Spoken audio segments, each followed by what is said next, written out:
Hi everyone and welcome back to my YouTube channel. So it's been quite a while since I last posted. I took a bit of a break because I was setting up my brand, but things are a lot different now and I feel like I've got time to focus on making new content.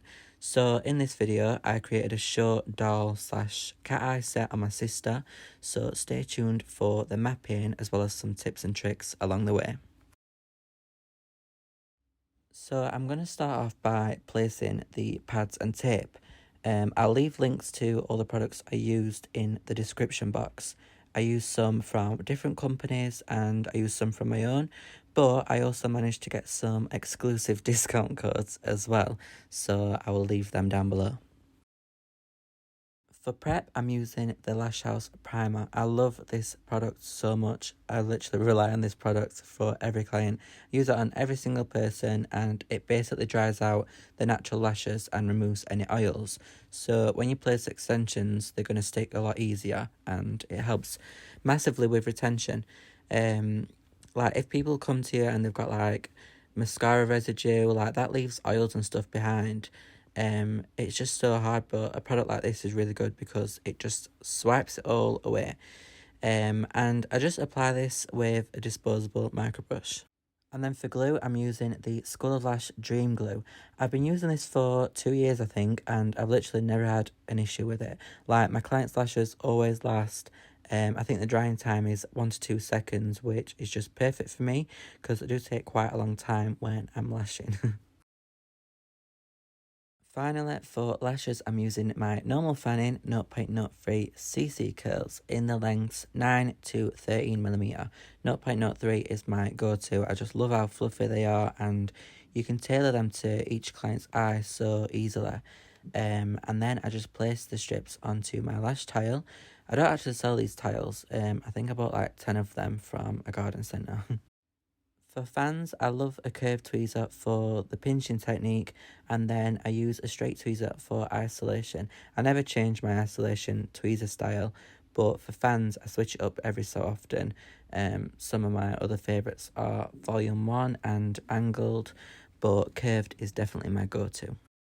A lot of people ask me if I map my sets, and I sort of do. So you can see here I've placed around 7 or 8 fans across the eye, and this is how I map my sets. It just gives me a rough idea if the lengths are suitable. So I'm going for a hybrid looking set, so I'm going to add some spikes. If you know me, you'll know that I don't use classics at all. I just prefer making spikes, but I am working on bringing some classics out for my brand because I know a lot of people who really like them. I just need to get them really soft and fluffy. Like, I don't like the thick, hard, plasticky look for classics. One of my biggest tips is if you ever notice whilst lashing that you can't get to a certain area, like here in the inner corner, the best thing to do is to fill in as much as you can around the area, and then at the end of the appointment, dry the lashes, take off the tape and reapply after a few minutes to that spot where you couldn't get to. Like, this was something I used to struggle with so bad, and the biggest mistake I would make is being scared to ask the client if I could retape and fill some more in. I don't know why, it just used to freak me out, and I just leave them with bald patches.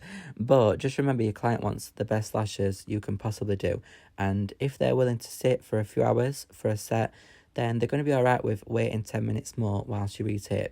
And you can also, like, if you do a set and they open their eyes afterwards and you're looking and you think, oh, I could get some more in that area, then just say, like, I'm just going to add a bit more tape and add some more fans. Like, don't just leave it, because that's something I would do all the time, and it's just better to finish like when you feel like you are finished. Like, a few weeks ago, I was doing an infill on one of my regulars, and at the end, I noticed on her inner corner, on one eye, they looked more sparse than the other eye. So I retaped and added more, but it still didn't look good. It literally took me 3 more times of drying, taking tape off, and adding tape to get it even. But your clients will appreciate it so much more if you take your time and don't stop until you feel it's right.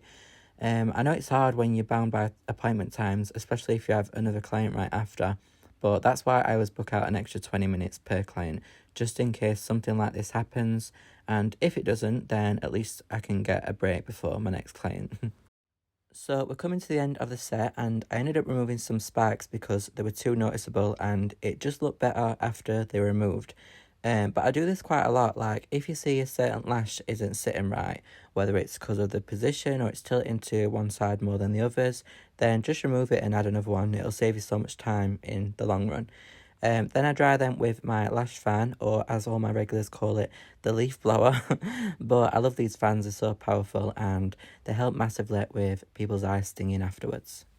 And now we are done. I actually had so much fun creating and filming this set and making this video. This is the finished result and I'm really happy with how they turned out.